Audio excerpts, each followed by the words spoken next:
Welcome to Passionate World Talk Radio. Educate, enlighten, entertain.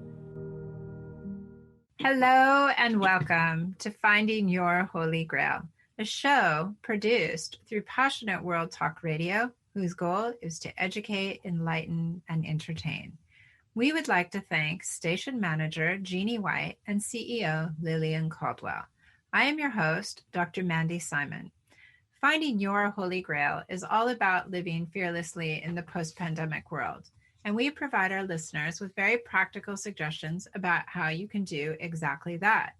Today, I am joined by my co-creator, Dr. Gordon MacMillan. Hello, thank you, Mandy, and thank you, listeners, for tuning into our show. This week, we're talking about being present, finding that moment in time when the whole of you is totally engaged in the here and now. Your entire being is fully immersed in the very act of living. This all sounds straightforward, right? Like, what's the big deal? Every day, we all show up and pay attention to doing what we've got to do. But the truth is that a lot of the time, we spend on autopilot. So while we're at the store buying our groceries, our minds are actually ruminating about things that happened in the past.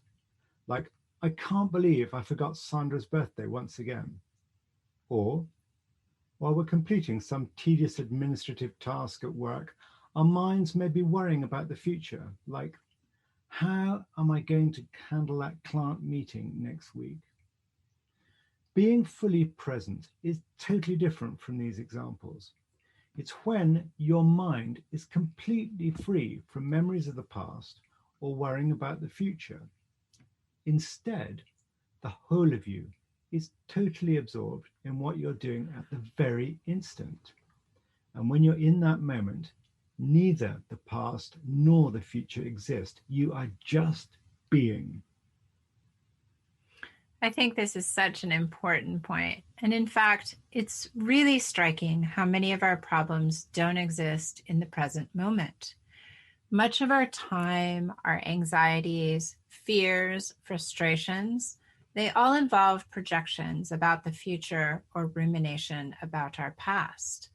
And in the words of Buddha himself, the secret of health for both mind and body is not to mourn for the past, nor to worry about the future, but to live the present moment wisely and earnestly. What we never realize is that being present gives us the power to change the reality of our lives going forward. It is the decisions we make in the present which have the power and ability to unhook us from behaviors in the past. These behaviors that keep us locked in the same patterns which govern our lives over and over. To illustrate this concept, we've both recounted experiences in which we were fully present. So, a lot of people find they get fully present when they're fully immersed in their hobbies or pastimes or sports. And that's often the case for me. And the story that I'd like to recount when I was last fully present was actually riding my bicycle. I was mountain biking in a trail in the Scottish Highlands, and it was a beautiful spring morning. I was cycling along through these pine trees on a forestry track. The sunlight was coming in through the trees, and I was just enjoying being out there. As the trail led further and further up the hill, I became more and more focused on my breathing, and it became more and more of an effort. And as I focused more and more on every turn of the wheels and all the effort and the focus and the breathing of just being fully immersed in that cycling experience, my other senses got heightened. I became more aware of the birdsong in the trees around. I became more aware of the smell of the pine needles. I could see very clearly the indentations of the treads of the tires as I was gradually moving uphill. And it was really focused, hard work. But the bit I remember most clearly It's just towards the end when I was coming out of the forest and the trail softened as I started to crest over the top of the hill and the summit of the climb. I came out of the woods onto this open moorland, and then laid right out in front of me was this spectacular vista of hills and lakes and rivers and valleys and trees and forests in this beautiful summer day. And at that moment, I just felt so elated and so happy to be alive. And I was just fully engaged in that present moment.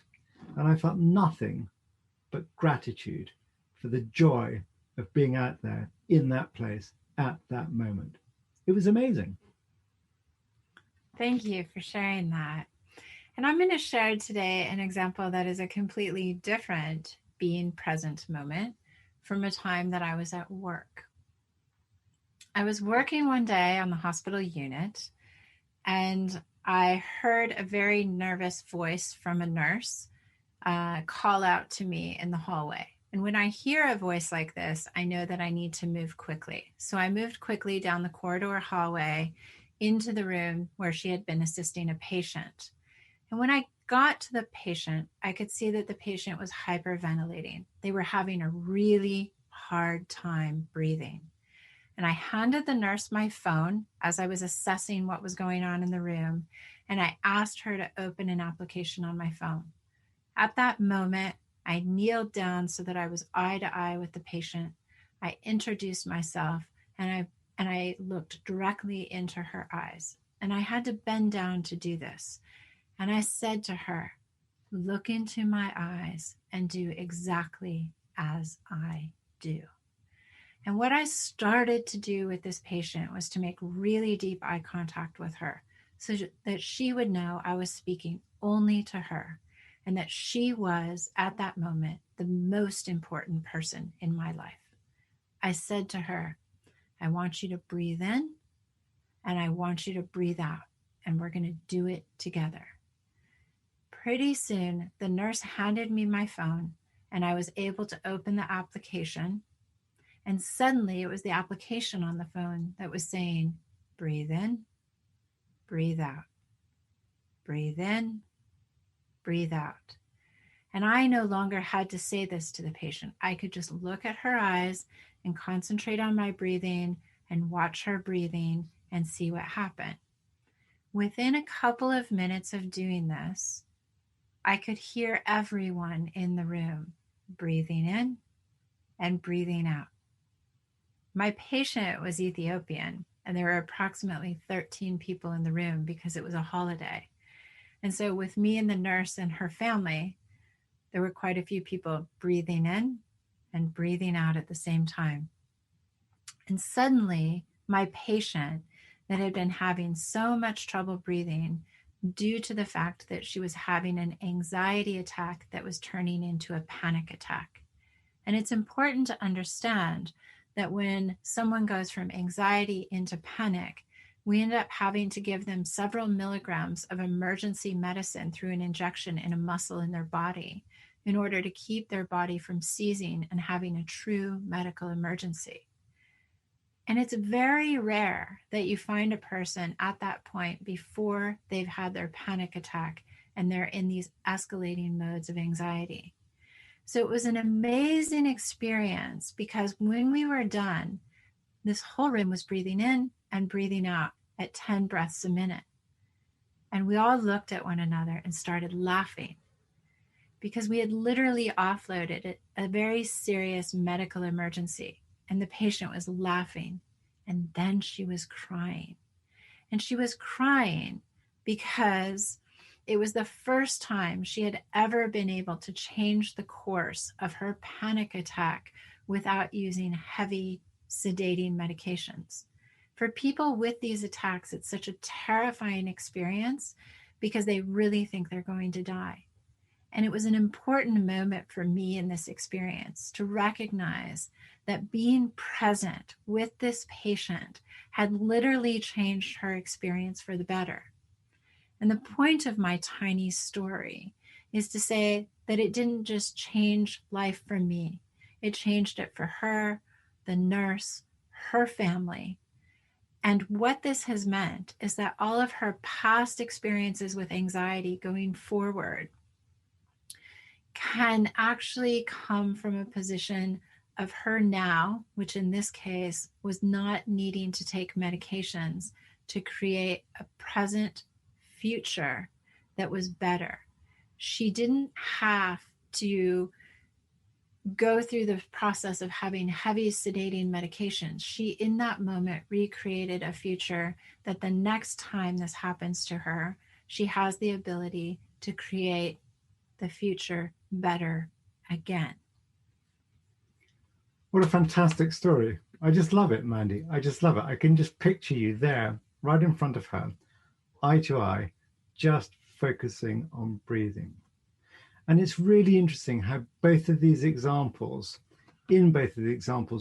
breathing was such an important part of getting connected and being fully present.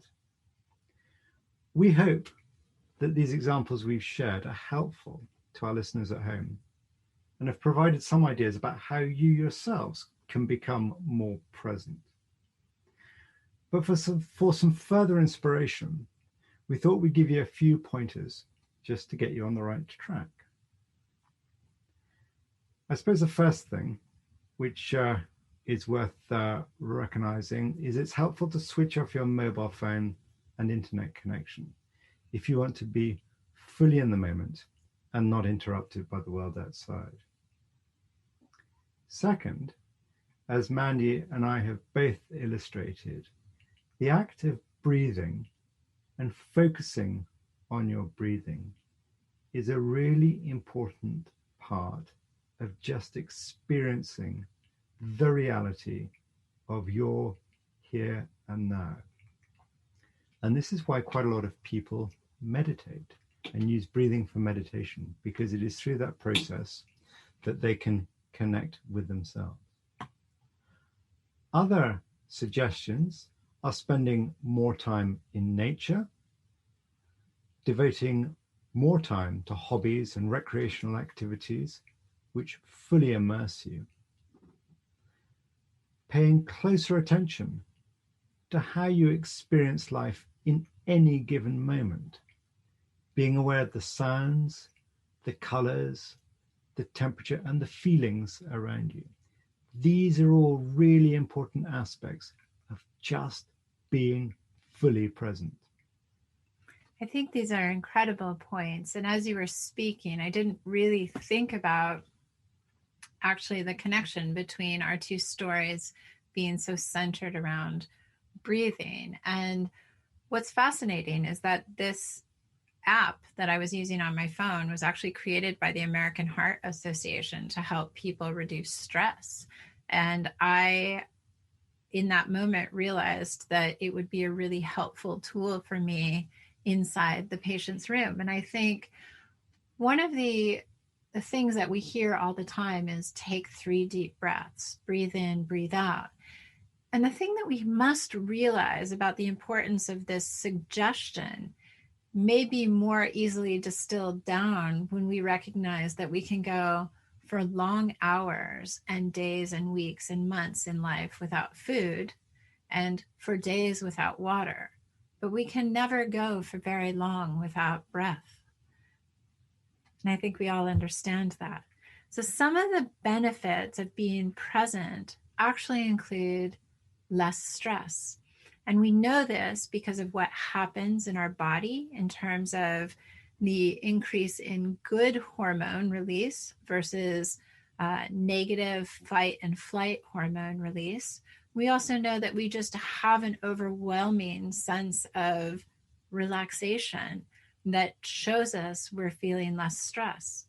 When we're more present, we're more open, we're playful, we're less self-conscious, we're definitely more sociable. And this will come easier to people who are more extroverted on the scale than introverted. Like that may cause you stress to go somewhere. But if you're just present with yourself and you're not worrying so much about the environment, then it can be helpful. And when we appreciate our environment more, whether this is actually creating a nice space in our house or sprucing something up, or as you said, go out into nature, the less worry about the future is the most profound point. And that is that we actually create our future as human beings based on our experiences of our past. And so having this experience of allowing the now, the present moment, to create your future, it means that in your future, you look back on this experience and that is now your past. And it is a positive manifestation of what it is that you're trying to change and create. So these are two very, very different examples, and both powerful in their own way. So this week's call to action challenge is for our listeners at home to 1, write down an account of the last time that you were fully present. Write down what you were doing. What did it feel like? And 2nd, reflect on this experience. How was the rest of your day positively impacted? I think about Gordon's experience and my experience and how this really changed the course of our days after we each had that experience. 3, list 3 ways that you can be more present in your life. These can be a wish list or I should do or I want to do. And 4, did you do these 3 things to be more present in your life? Why or why not? Well, that brings us to the end of this week's show, and we would like to thank Passionate World Talk Radio for providing a platform on their internet radio station for our show, Finding Your Holy Grail. For more information, please go to passionateworldtalkradio.com. To subscribe to our community, go to findingyourholygrail.com. And please do write to us at findingyourholygrail@gmail.com. And until next week, keep well and stay brave. And remember, as we talk about at the end of the show each week, we've created a companion workbook for you that have these exercises listed that you can download and fill in for yourself. So dig into your courage, set aside 15 minutes, and find out how to make your life into that beautiful dream that you've kept in your heart. It's time to unleash it. Thank you for listening to Passionate World Talk Radio. You can listen to this program all over again by going over to https://passionateworldtalkradio.com. You can also hear it on Spotify, Spreaker, Amazon Alexa, AMFM247.com every Tuesday evening between 8 and 9 p.m. YouTube, Facebook Live, LinkedIn, and all the other podcast directories one can find on the internet.